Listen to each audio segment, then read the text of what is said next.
सो hey guys welcome back. स्वागत है आप सभी लोगों का एक और नई वीडियो में। ऐश ने अपने जर्नी में काफी सारे पोकेमोन पकड़े हैं। हर एक पोकेमोन अपने आप में काफी ज्यादा स्पेशल है और आज हम ऐश के पोकेमोन्स के बारे में 20 इंटरेस्टिंग फैक्ट्स जानने वाले हैं। वीडियो काफी ज्यादा इंटरेस्टिंग होगी, एंड तक जरूर से देखना। वीडियो को लाइक और चैनल को सब्सक्राइब करना मत भूलना, साथ में बेल आइकन को ऑल पे सेट कर देना। अब वीडियो को स्टार्ट करते हैं, लेट्स गेट स्टार्टेड। स्टार्ट करते हैं फैक्ट नंबर 1 के साथ। फैक्ट नंबर 1, ऐश ने अपने जर्नी में काफी सारे स्टार्टर पोकेमोन कैच किए हैं। बट क्या आपको पता है ऐश के सारे स्टार्टर पोकेमोन में चार्जार्ड ने सबसे कम एपिसोड्स लिए थे अपने फाइनल फॉर्म में पहुंचने के लिए, क्योंकि चारमेंडर सिर्फ 35 एपिसोड्स में चार्जार्ड में इवॉल्व हो गया था। फैक्ट नंबर 2, ऐश ऑलमोस्ट अपने हर एक पोकेमोन को जिम बैटल में यूज करता है। बट क्या आपको पता है हेराक्रोस ऐश का इकलौता परमानेंट पोकेमोन था जिसको उसने किसी भी जिम बैटल में यूज नहीं किया। फैक्ट नंबर 3, हेराक्रोस ऐश का फर्स्ट जोटो पोकेमोन था। इसकी टाइपिंग बग और फाइटिंग टाइप है, बट इन दोनों टाइपिंग के हेराक्रोस को सिर्फ और सिर्फ एक ही अटैक आते हैं, बग टाइप का मेगाहॉर्न और फाइटिंग टाइप का फोकस पंच। बट इंटरेस्टिंग चीज ये है कि ये दोनों अपने अपने टाइपिंग के सबसे स्ट्रॉन्गेस्ट अटैक्स हैं। इसके अलावा हेराक्रोस ऐश का इकलौता जोटो पोकेमोन था जो कि किसी भी मूवी के अंदर अपीयर नहीं हुआ। फैक्ट नंबर 4, हम सबको पता है कि पोकेमोन एनिमे के अंदर कोई भी कैरेक्टर एज नहीं होता। या तो वो हमें पूरे एनिमे में काफी कम एज के दिखाए गए हैं या फिर काफी ज्यादा एज के दिखाए गए हैं। बट ऐश का लैप्रेस इकलौता ऐसा कैरेक्टर है पोकेमोन एनिमे का जिसको एज होते हुए दिखाया गया है पोकेमोन एनिमे में, क्योंकि जब ऐश ने लैप्रेस को रिलीज किया था तब वो काफी ज्यादा छोटी थी। पर जब लैप्रेस ऑफ लग्जरी नाम के एपिसोड में ऐश अपने लैप्रेस से वापस मिलता है तो वो बड़ी हो जाती है। फैक्ट नंबर 5, ऐश के मक और लैप्रेस ने ऐश के किसी भी पोकेमोन के मुकाबले सबसे कम अटैक्स यूज किए हैं, जो कि सिर्फ 2 हैं।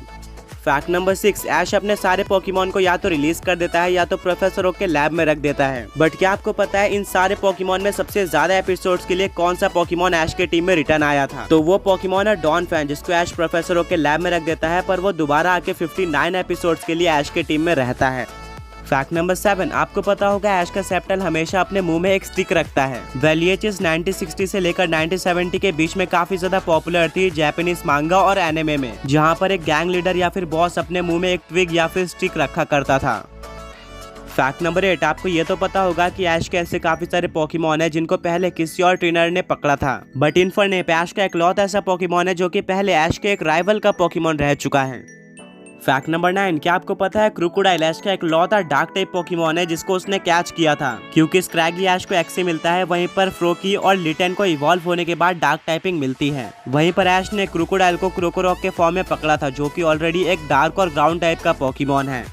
फैक्ट नंबर 10, जैसे कि मैंने बताया ऐश के ऐसे काफी सारे पोकेमोन है जो कि पहले किसी और ट्रेनर के पास थे, पर वो ऐश के पास आने से पहले सिर्फ एक ही ट्रेनर के पास थे। बट ग्रीनिंजा ऐश का इकलौता ऐसा पोकेमोन है जिसको ऐश के पास आने से पहले एक से ज्यादा ट्रेनर ने कैच किया था, क्योंकि पोकेमोन एनिमे के अंदर ऐसा बताया गया था कि फ्रोकी को काफी सारे ट्रेनर ने स्टार्टर पोकेमोन की तरह चुना था, बट फ्रोकी को लगता था कि वो सिर्फ उसी ट्रेनर के साथ स्ट्रॉन्ग बन सकता है जिसके ऊपर उसको भरोसा हो, इसीलिए वो अपने ट्रेनर्स को छोड़कर बार बार प्रोफेसर सिकामोर के पास वापस आ जाता था। लास्ट में उसने ऐश को चुना। फैक्ट नंबर 11, पोकेमोन वर्ल्ड में ऐसे काफी सारे पोकेमोन है जो कि अपना फॉर्म चेंज कर सकते हैं। काफी सारे ट्रेनर के पास भी ऐसे पोकेमोन है, बट ऐश का ग्रीनिंजा सबसे पहला ऐसा मेन कैरेक्टर का पोकेमोन था जिसने फॉर्म चेंज किया हो, क्योंकि ग्रीनिंजा बॉन्ड इवॉल्व होने के बाद ऐश ग्रीनिंजा बन जाता है। फैक्ट नंबर 12, क्या आपको पता है मेलमेटल ऐश का सबसे ज्यादा यूनिक पोकेमोन है, क्योंकि इसके पास काफी सारी यूनिक क्वालिटीज है, क्योंकि मेलमेटल सबसे पहला स्टील टाइप पोकेमोन था जिसको किसी मेन कैरेक्टर या फिर ऐश ने कैच किया हो। मेलमेटल किसी मेन कैरेक्टर या फिर ऐश के द्वारा कैच किया हुआ सबसे पहला मिथिकल पोकेमोन था। मेल्टन के फॉर्म में मेलमेटल का नट भी दूसरे मेल्टन के मुकाबले ज्यादा डार्क था। मेलमेटल ऐश का इकलौता अलोला रीजन का पोकेमोन है जिसने किसी भी जी मूव का नहीं यूज किया था। इसके अलावा मेलमेटल ऐश का या फिर किसी मेन कैरेक्टर के द्वारा ओन किया हुआ अब तक का सबसे भारी पोकेमोन है, और ऐश के किसी भी पोकेमोन के मुकाबले मेलमेटल ऐश का सबसे ज्यादा लंबा पोकेमोन है। फैक्ट नंबर 13, ऐश ने काफी सारे पोकेमोन को कैच किया है, वहीं पर काफी सारे पोकेमोन को रिलीज भी किया है। बट क्या आपको पता है ऐश ने जितने भी पोकेमोन को रिलीज किया है वो सारे के सारे फुली इवॉल्व थे, सिर्फ एक पोकेमोन को छोड़कर जो कि था पोईपॉल। रिलीज करते टाइम ये फुली इवॉल्व नहीं था, बट आगे जाके ये फुली इवॉल्व हो जाता है।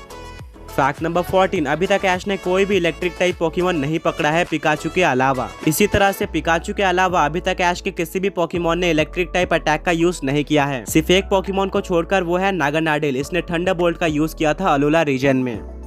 फैक्ट नंबर 15, इन्फर्नेप और इंसिनेरोर एक दूसरे के साथ काफी सारी सिमिलरिटी शेयर करते हैं, जैसे कि दोनों ही ऐश के एक फुली इवॉल्व स्टार्टर पोकेमॉन हैं। इसके अलावा दोनों पोकेमॉन दोनों टाइम एक सेम ट्रेनर के सामने इवॉल्व होते हैं। चिमचार मॉन्फर्नम में और फिर इन्फर्नेप में दोनों में पॉल के सामने इवॉल्व हुआ था। वहीं पर लिटन टोरा कैट में फिर इंसिनेरोर में दोनों बार प्रोफेसर कुकुई से बैटल करते वक्त इवॉल्व हुआ था। फैक्ट नंबर 16, ड्रैगन और फ्लाइंग टाइप की ड्रैगनाइट भी ऐश के काफी ज्यादा यूनिक पोकेमॉन है, क्योंकि ऐश ने किसी रीजन के स्टार्टिंग में सबसे पहली बार एक फुली इवॉल्व पोकेमॉन को पकड़ा था, जो कि था ड्रैगनाइट। ड्रैगनाइट ऐश का सबसे पहला ड्रैगन टाइप या फिर सूडो लेजेंडरी पोकेमॉन है, जिसको ऐश ने डायरेक्टली फुली इवॉल्व फॉर्म में पकड़ लिया था। ड्रैगनाइट ऐश का सबसे पहला 3 स्टेज पोकेमॉन है, जिसको ऐश ने फुली इवॉल्व फॉर्म में पकड़ा है। ड्रैगनाइट ने ऐश के हर एक उस वर्ल्ड चैंपियनशिप बैटल में पार्टिसिपेट किया था, जहाँ पर ऐश की ट्रेनर क्लास नेक्स्ट क्लास पर एडवांस हुई थी। फैक्ट नंबर 17, ड्रैकोविश ऐश का सबसे पहला ऐसा ड्रैगन टाइप पोकेमॉन है जो कि आइस टाइप अटैक से वीक नहीं है।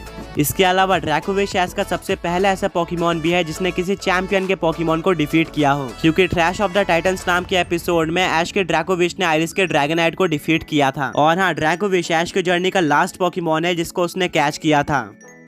फैक्ट नंबर 18, गलारियन फारफेच के फॉर्म में सरफेच ऐश का सबसे पहला रीजनल फॉर्म पोकेमॉन है। सरफेच ऐश का पोकेमॉन जर्नीज का इकलौता ऐसा पोकेमॉन भी है जो कि डुअल टाइपिंग का नहीं है। सरफेच ऐश का सबसे पहला ऐसा पोकेमॉन है जिसने किसी लाइट फोर के पोकेमॉन को हराया हो, क्योंकि सरफेच ने डिफीट किया था ड्रासना के मेगा अल्टारिया को। ऐश के जितने भी पोकेमॉन है उनका कोई ना कोई अटैक ऐश के किसी और पोकेमॉन से सिमिलर है, बट सरफेच ऐश का इकलौता ऐसा पोकेमॉन है जिसके सारे अटैक यूनिक है। इसका एक भी ऐसा अटैक नहीं है जो कि ऐश के किसी और पोकेमॉन को आता हो। फैक्ट नंबर 19, एक्स से हैच होने के बाद ऐश के रियोलो ने सिर्फ 24 एपिसोड्स रियोलो की फॉर्म में बिताए थे। फिर वो लुकारियो में इवॉल्व हो जाता है, जिससे वो सबसे कम एपिसोड्स में इवॉल्व होने वाला पोकेमॉन बन जाता है सारे एग पोकेमॉन में से। इसके अलावा लुकारियो ऐश का इकलौता पोकेमॉन है जिसको ऐश ने मेगा इवॉल्व किया है।